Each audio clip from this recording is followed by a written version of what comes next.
So I'm standing in line at the grocery store yesterday, right? And this cashier, she's probably been on her feet for like 8 hours straight. She looks down at my feet and goes, "Oh my God, are those Skechers?" And I'm thinking, here we go, another person who's going to tell me they're not real athletic shoes. But instead, she leans in and whispers, "Those saved my life.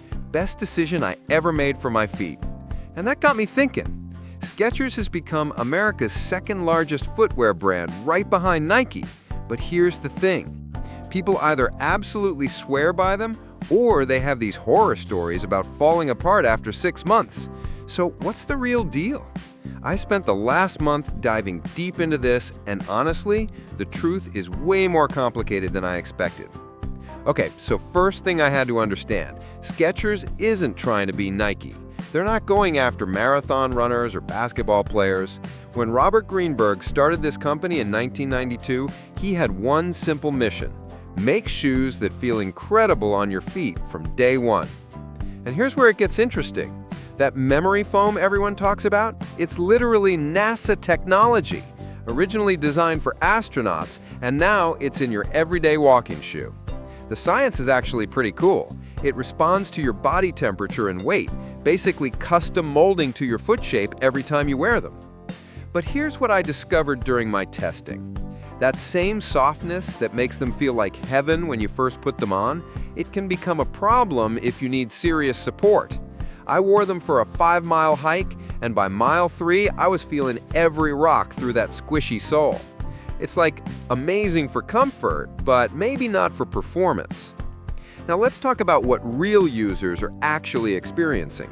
I went through hundreds of reviews, and the pattern is fascinating. Healthcare workers, teachers, retail employees, they absolutely love these shoes. One nurse told me she does 12-hour shifts in her Go Walk series, and her feet feel better at the end of the day than when she started. But then you've got the other side.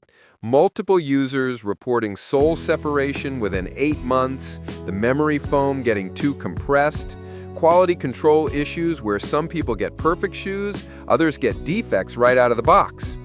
And here's the thing nobody talks about. Not all Skechers are created equal. The Go Walk line, absolutely brilliant for what it does. The Arch Fit collection, actually podiatrist certified, real arch support. But if you grab a random pair thinking they're all the same, you might end up disappointed. So here's my take after testing different models for a month.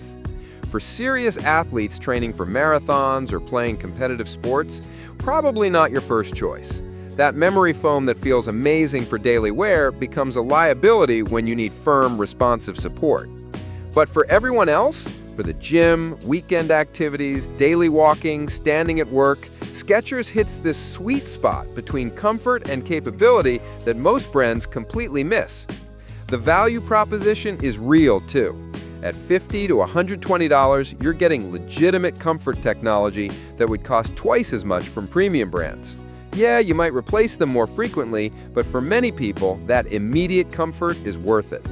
And let's be honest, in Vietnam's climate, easy care and maintenance matters. These things are machine washable, they handle humidity well, and they're practical for our lifestyle. Bottom line, that cashier was right in a way.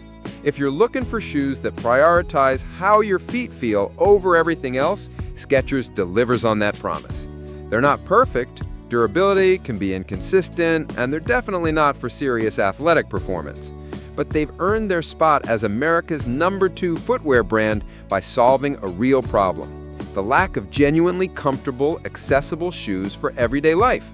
And honestly, in our busy world, maybe that's exactly what most of us actually need.